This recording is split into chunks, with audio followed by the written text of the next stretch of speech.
आज बेगुनिया ब्लॉक अंतर्गत बेगुनियापड़ा ब्लॉक अंतर्गत मठ सरसिंग जो पंचायत रही बादरकपल्ली गाँव किसी रही लोक मैंने आसी ग्रामर ग्रामवासी मैंने आसी जिलापाल कार्यालय सम्मुख अच्छा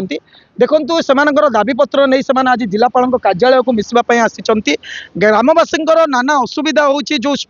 समिति रही समवाय समिति रही से समवाय समिति 10 किलोमीटर दूर रही जाइए तेणुक से जो रही के रानीपड़ा गाँव में रही से पंचायत समिति समवाय समिति जहाँफल से धान बिक्री करने बहुत हंतसंत होगा पड़ू ग्रामवासी मैंने धान बिक्री कर पड़ू असुविधा तेणुक से आज जिलापाल कार्यालय को निजर दाबीपत्र मध्यम जनवाई आसी समस्या से भाव में समस्या समाधान करा जो समवाय समिति रही से गाँव को अणागले से लाभार्थ हे कहते तो आम आलोचना करवा आज्ञा आज एत खरा रही आप जिलापाल कार्यालय सम्मुख को आसी जिलापाल को दाबीपत्र प्रदान करने कौन आसी जय जगन्नाथ। आज आम बेगुनापड़ा ब्लॉक अंतर्गत आम मठ सरसिंग पंचायत बादरखरपल्ली आम ग्रामवासी समस्त आसीचु जहाँकि आम गोटे बहुत मुख्य समस्या थिला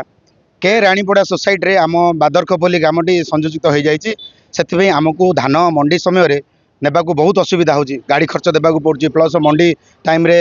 खरा वर्षा जगिया पड़ुछि आमको बहुत समस्या करिया पड़ुछि आम निज पंचायत रे मठ सरसिंग पंचायत रे आमर निजर सोसाइटी थाई मध्य आमको के रानीपड़ा सोसाइटी देवाक पड़ुछि सेते आम आज कलेक्टर आज्ञा पाखक आसीचु आमर ये दरखास्त देबु आउ यथाशीघ्र केमती समाधान हेबो पुणी वर्तमान जो आसीबो मंडी समय रे आम सुचारू रूप से धान दिहब आमर निजर सोसाइटी रे मठ सरसिंग पंचायत रे सेते आम आसीचु दरखास्त नेबा बहुत वर्ष है प्राय 20-30 वर्ष है आमर आगुरी सर हो नाला यही असुविधाटा सम्मुखीन कौन प्रकार हो नाला कारण सुचारू रूप से धान जाऊला यही वर्ष जो प्रकार समस्या है ए वर्ष दाबीपत्र देवाक बाध्य हेलु आम माने के रानीपड़ा को ए वर्ष संयोगीकरण करागला ना पूर्व नहीं बहुत वर्षरू आज्ञा संयोगीकरण होईची आउ हमको बहुत 10 किलोमीटर देवाक पड़ुछि जीवाक पड़ुछि गाड़ी खर्च देवाक पड़ुछि चासी संभवपर नुह एते खर्च देकरी धान दे पारिबो बोली निश्चय भाव लिपुन स्वाई कौन कहे कौन अभियोग नहीं आज जिलापाल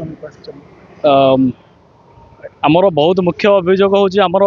धान देवाटा 10 किलोमीटर दूर रही जाऊँगी जहाँकि लोक मैंने बहुत असुविधा पड़े आउ गोटे कथा मुख्य कारण हूँ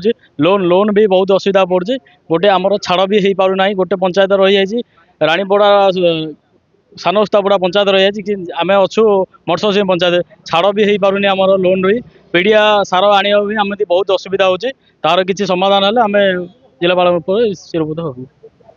निश्चय भाव में देखु जो के रानीपड़ा समवाय समिति रही से गाँ लोकंर संयोगीकरण हो जाइए बेगुनियापड़ा ब्लॉक अंतर्गत जो रही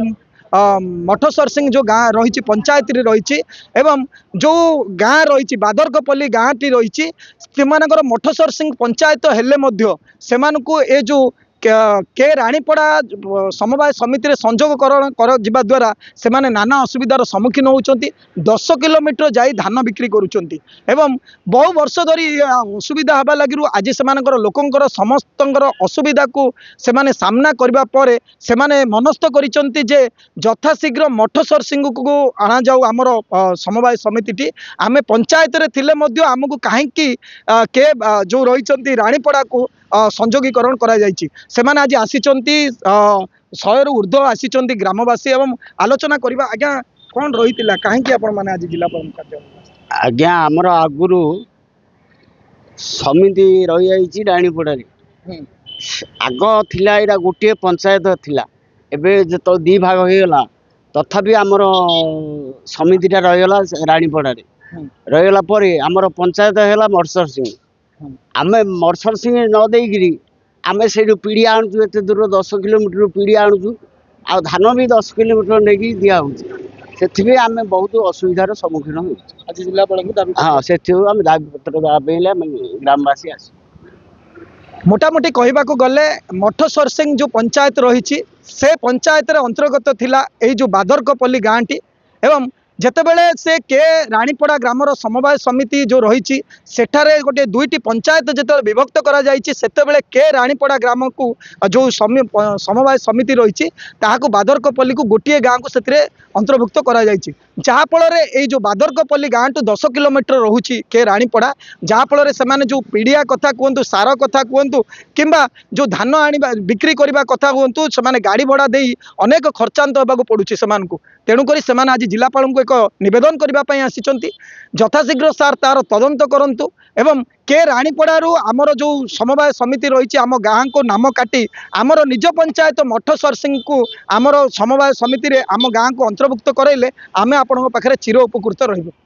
ଛତ୍ରପୁରରୁ ସୁଧୀର କୁମାର ନାହାଙ୍କ ରିପୋର୍ଟ MBC ନ୍ୟୁଜ୍।